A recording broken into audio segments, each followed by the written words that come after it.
pick, but there are also some interesting mids. Almost a recreation of the Walking Zed's composition yesterday with the Katarina mid, the Wukong jungle. I think Dominate definitely learning from his coach, St. Vicious, channeling his inner Monkey King. It worked out a lot better. The first few ganks were a little weak, they didn't work out, but as the game progressed, you felt that Curse found ways to actually get in there and pick some fights, and it didn't take them 450 hours this time as well. That's a pretty good point. Now, I have a question specifically for Benny about that top lane. We did have Quas rushing Hydra several times, actually. What's your input on that?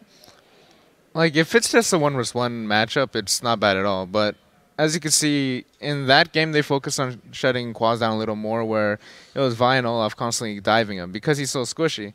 But if they only did that earlier in the series when the games weren't as like eventful and they could have just got free kills over and over again and possibly snowballed the game. But in this game in particular, while they were focusing more on top, they were just snowballing mid and like Dominate was getting ganks off elsewhere. Yeah, I feel like in this particular series, Cognitive didn't make any decisive calls or decisions at all.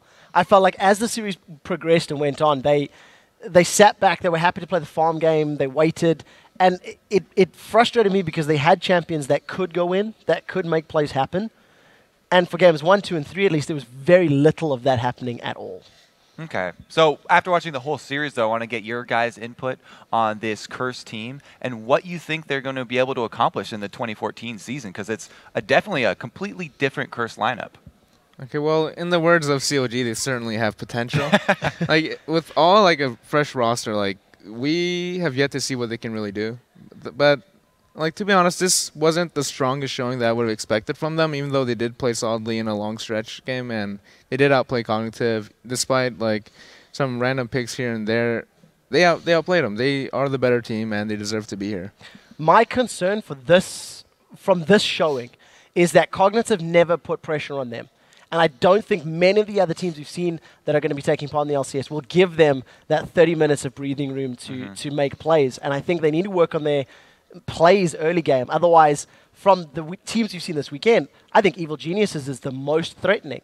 Coast played well, but had similar indecisiveness problems.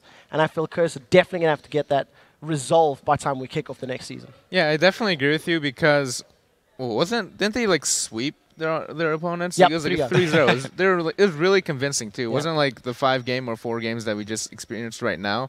And a lot of that also has to do with like they have veteran players, and of course they have like the 3 members from like the EU's EG. They bring a lot of experience, and then Pobelter's always been a solid mid, and Inox has been in the scene forever too, like in the challenger scene. But he's overlooked. Like their roster's really solid. All right. Well, before we wrap up our day, I would first like to thank Benny for coming, hanging out with us, and sharing his league knowledge. It was a pleasure. Although there were parts of the games that did frustrate me as well. Just how so paced it was, but it's over. And congratulations, Curse. I love everyone on Curse. Like, they are a really nice group of people, and I'm happy to see them back in the LCS. And yeah, thank you guys for being such good hosts. Whoa, Shox was here too, but you replaced there. All right. Well, thank you once again, Benny. And now we're going to send it back over to Rib.